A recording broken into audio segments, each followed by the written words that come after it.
إن الحمد لله نحمده ونستعينه ونستغفره ونعوذ بالله من شرور أنفسنا ومن سيئات أعمالنا. من يهده الله فهو المهتد ومن يضلل فلا هادي له، وأشهد أن لا إله إلا الله وحده لا شريك له، وأشهد أن محمدًا عبده ورسوله. يا أيها الذين آمنوا اتقوا الله حق تقاته ولا تموتن إلا وأنتم مسلمون. يا أيها الذين آمنوا اتقوا الله وقولوا قولا سديدا يصلح لكم أعمالكم ويغفر لكم ذنوبكم، ومن يطع الله ورسوله فقد فاز فوزا عظيما. عبد الله، أطع الله تفوز الفوز العظيم الذي لا خسارة فيه، ومن يطع الله ورسوله فقد فاز فوزا عظيما. عباد الله، اتقوا الله، أطيعوا الله، اجتنبوا نواهيه، تكونوا من السعداء في الدارين. ليس من يقطع طرقا بطلا، إنما من يتق الله هو البطل. عباد الله، أنتقل بحضراتكم إلى الزمان الأول، إلى زمن المصطفى صلى الله عليه وسلم، كما أخرج الترمذي وغيره عن أبي هريرة رضي الله عنه أن النبي صلى الله عليه وسلم قال لأبي بن كعب، قال له: ألا أعلمك أعظم سورة في القرآن؟ ألا أعلمك، وهو المعلم الأول صلى الله عليه وسلم، ألا أعلمك أعظم سورة في القرآن؟ قال: نعم يا رسول الله، علمني. اللهم علمنا يا رب. اللهم فقهنا في الدين وعلمنا التأويل. قال له: ماذا تقرأ في الصلاة؟ فقرأ أم الكتاب أي الفاتحة. فقال النبي صلى الله عليه وسلم: والذي نفسي بيده، أقسم النبي صلى الله عليه وسلم: والذي نفسي بيده ما أنزلت في التوراة ولا في الإنجيل ولا في الزبور ولا في الفرقان مثلها. لم ينزل مثل الفاتحة لا في التوراة ولا في الإنجيل ولا في الفرقان ولا في الزبور. فعباد الله، رب العالمين خصها بقوله: ولقد آتيناك 7 من المثاني والقرآن العظيم. آتيناك يا عبد الله أيها المسلم، رب العالمين من فوق 7 سمائه امتن عليك وأعطاك هذه الصورة العظيمة، وهذه الصورة فضائلها عظيمة، والأحاديث الواردة في فضائلها عديدة. لكن يا عبد الله، نكتفي بهذا الحديث لننتقل ولنغوص في بحارها ولننهل من مائها العذب الصافي. الاستعاذة والبسملة لنا وقفات عندها إن شاء الله في خطب أخرى، لكن في هذا اليوم سوف نتكلم عن قوله تعالى: الحمد لله رب العالمين. ما أجملها من كلمة، وما أرقها من عبارة. الحمد لله رب العالمين.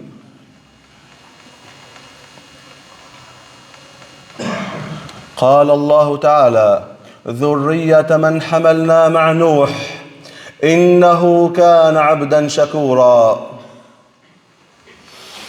كان عبدا شكورا صفة نوح عليه السلام، كان عبدا شكورا. قال الحافظ ابن كثير في تفسير هذه الآية، قال: كان يشكر الله تعالى بعد مطعمه وبعد مشربه وعلى لباسه. فأنت عبد الله، إن انتهيت من الطعام، إن ابتدأت الطعام فقل بسم الله، وإن اختتمت طعامك فقل الحمد لله، وإن شربت فقل الحمد لله.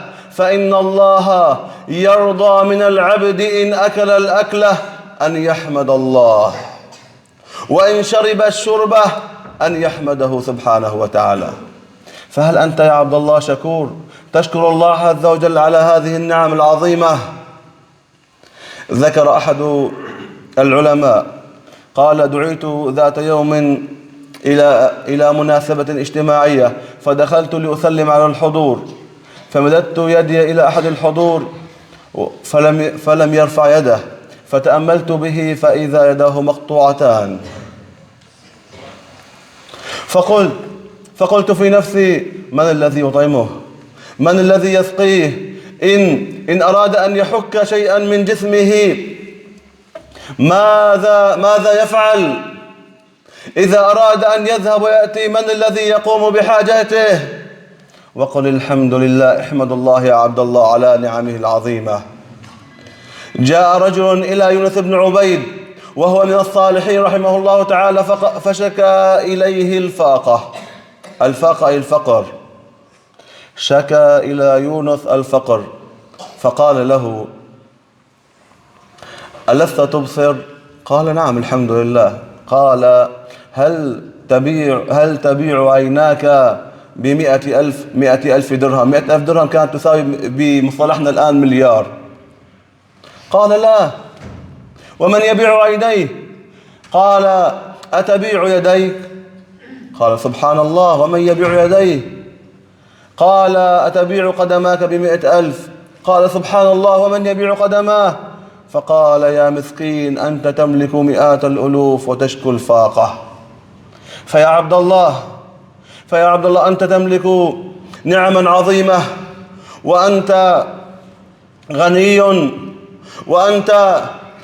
وأنت عند الله عز وجل مكانتك عظيمة، لكن إن شكرت الله عز وجل على هذه النعم، نعمة البصر ونعمة اليد ونعمة السمع ونعمة المشي، كلها هذه من النعم العظيمة. لو نظرت وذهبت إلى أحد المشافي لوجدت عجبا عجابا، ولو دخلت إلى غرفة العناية المركزة لرأيت أناسا يمر عليهم الليل والنهار سواء، يمر عليه الليل والنهار لا ليستيقظ بالنهار فقد يفتح عيناه إن استطاع أن يفتح عيناه. فاحمد الله عز وجل يا عبد الله، فإن نوحا كان عبدا شكورا، وكان سيدنا المصطفى صلى الله عليه وسلم عبدا شكورا. النبي صلى الله عليه وسلم. ويا عباد الله، يا أيها المسلم، يا أيها المؤمنون، تعلموا سنة النبي صلى الله عليه وسلم تكونوا من السعداء، تكونوا من المفلحين. دخل النبي صلى الله عليه وسلم ذات يوم على إحدى قريباته فقال: هل عندكم من طعام؟ قالت: يا رسول الله عندنا خبز يابس. قال: أعطنيه. فقال: هل عندكم من شيء من إدام، يعني شيء نطري هذا الخبز فيه؟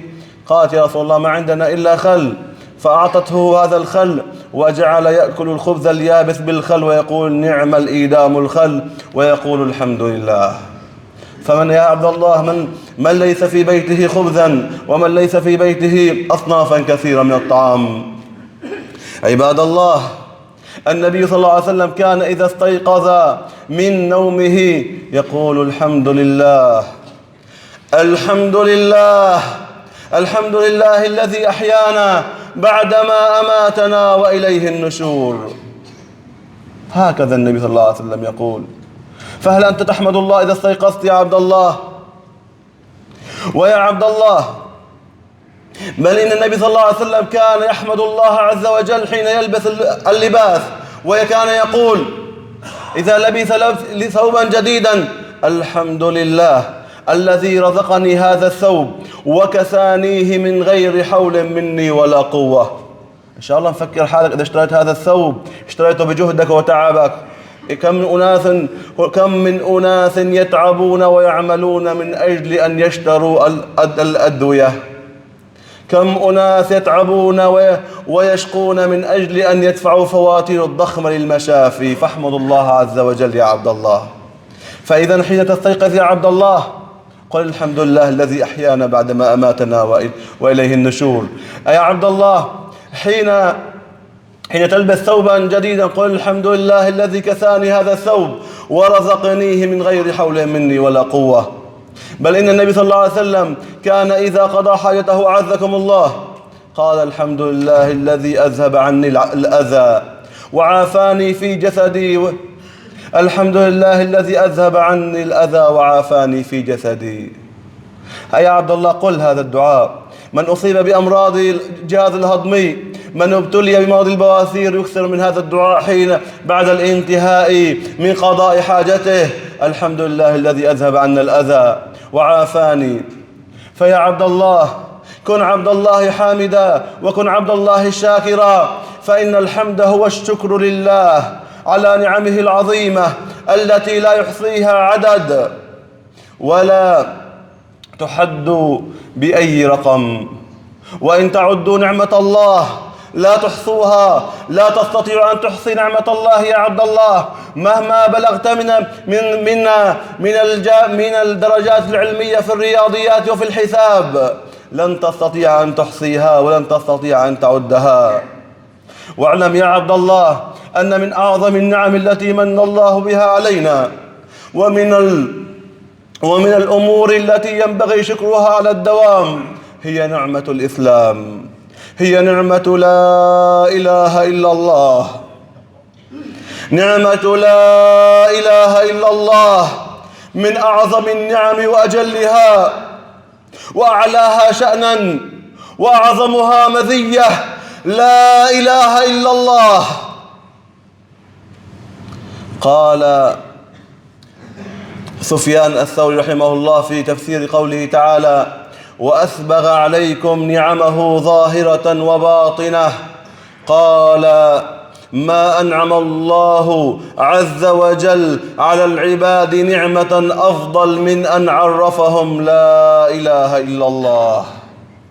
فأنت أيها المسلم احمد الله عز وجل أن جعلك مسلما، فاشكر الله عز وجل على هذه النعمة بأن اذكره حين تستيقظ وحين تأكل وحين تشرب وفي جميع شأنك. احمد الله عز وجل لتكون تحت لواء الحامدين. أخرج الترمذي وغيره أن النبي صلى الله عليه وسلم قال: أنا سيد ولد آدم ولا فخر، وأنا حامل لواء الحمد ولا فخر. حامل لواء الحمد هو حبيبك محمد صلى الله عليه وسلم.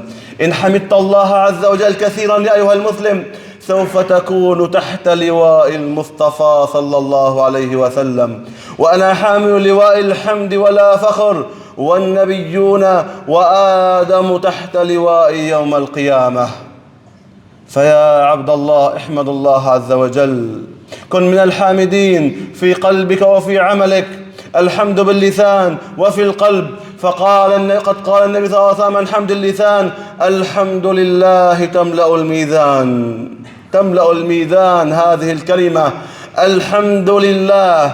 الحمد الألف واللام هي للاستغراق، يقول علماء البلاغة، أي أن جميع المحامد والشكر كلها خالصة لله.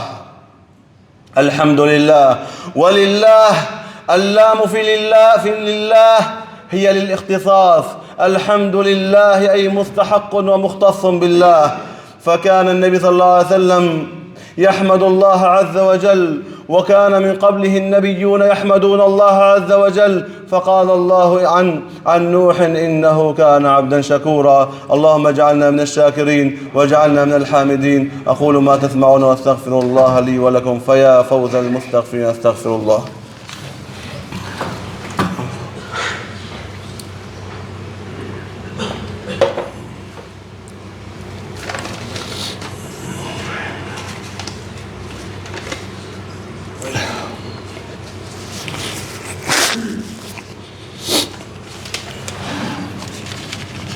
الحمد لله رب العالمين، والصلاة والسلام على سيدنا محمد وعلى آله وأصحابه أجمعين.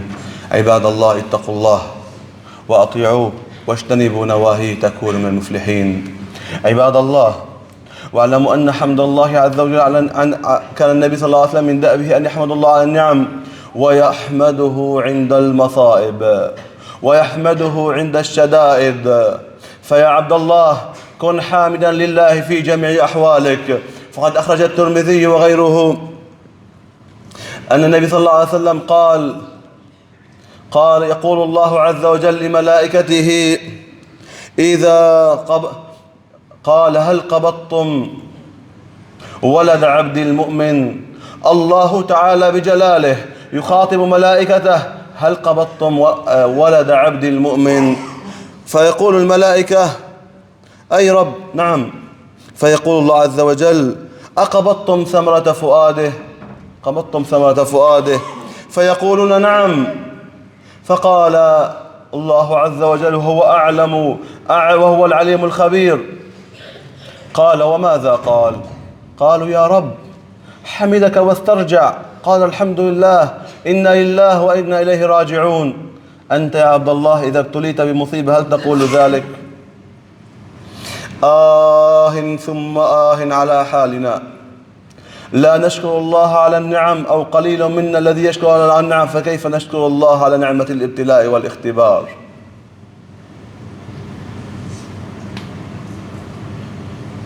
فيقول ماذا قال عبدي هل قبضتم ثمرة فؤاده؟ قالوا يا رب حمدك واسترجع. قال إنا لله وإنا إليه راجعون. الحمد لله. فيقول الله تعالى يا ملائكتي ابنوا لعبدي بيتا في الجنة وسموه بيت الحمد. يا أيها المؤمن إنما الحمد والصبر عند الوهلة الأولى، ليس الصبر حين تنتهي المصيبة بعد يومين 3 وشهر. حين لحظة وقوع المصيبة قل إنا لله وإنا إليه راجعون. الحمد لله. اللهم اجعلنا من الحامدين واجعلنا من الشاكرين يا رب العالمين. اللهم اغفر للمؤمنين والمؤمنات والمسلمين والمسلمات الأحياء منهم والأموات. ربنا تقبل منا إنك أنت السميع العليم، وتب علينا إنك أنت التواب الرحيم. اللهم أنزل خيراتك وبركاتك ورحماتك على بلاد الشام وعلى سائر بلاد المسلمين يا رب. إنا نستغفرك إنك كنت غفارا. اللهم أرسل السماء علينا مدرارا. اللهم أرسل السماء علينا مدرارا. اللهم أمدنا بنعمة الأمن والأمان والسلام برحمتك يا رب العالمين. اللهم لك الحمد أن فرجت عن بلدنا. اللهم لك الحمد أن كشفت الغمة عن فلسطين. اللهم لك الحمد في الأولى ولك الحمد في الآخرة. اللهم لك الحمد على كل شيء. اللهم لك الحمد أنك أنت الأول، لك الحمد أنك أنت الآخر، لك الحمد على كل حال. ربنا آتنا في الدنيا حسنة وفي الآخرة حسنة وقنا عذاب النار. وصلى الله على سيدنا محمد وعلى آله وصحبه وسلم. عباد الله، التبرعات في هذا اليوم لصالح مسجدكم ولصالح طلاب العلم الشرعي في مدينة حماة. فأروا الله عز وجل من أنفسكم خيرا، ما تنفقوا من خير يعلمه الله. ما تنفق يا عبد الله من درهم، من 100 ليرة، من 1000 ليرة، من 10,000، يضاعفها الله لك أضعافا كثيرة. طلاب العلم في مدينة حماة الآن إن شاء الله أيدي أمينة توصل هذه المبالغ إلى طلاب العلم في مدينة حماة. ولصالح مسجدكم المسجد دوما بحاجة إلى بعض الأمور، فالله عز وجل لا يضيع أجر المحسنين. أيضا هناك تعميم من الحكومة الجديدة حفظها الله ووفقهم لكل خير. يوم غد بعد العصر هناك وقفة من أجل لفت انتباه العالم إلى العقوبات الظالمة الجائرة على بلدنا. وقفة في ساحة العاصي في حماة. من استطاع الذهاب إلى هناك من أجل أن يري العالم كله هذا الشعب المظلوم، هذا الشعب الذي اعتدي عليه من القريب ومن البعيد، فمن استطاع أن يذهب بعد صلاة العصر يوم غد إلى ساحة العاصي فله الشكر وله الحمد. فالحمد لله أولا وآخرا، وأقم الصلاة إن الصلاة تنهى عن الفحشاء والمنكر.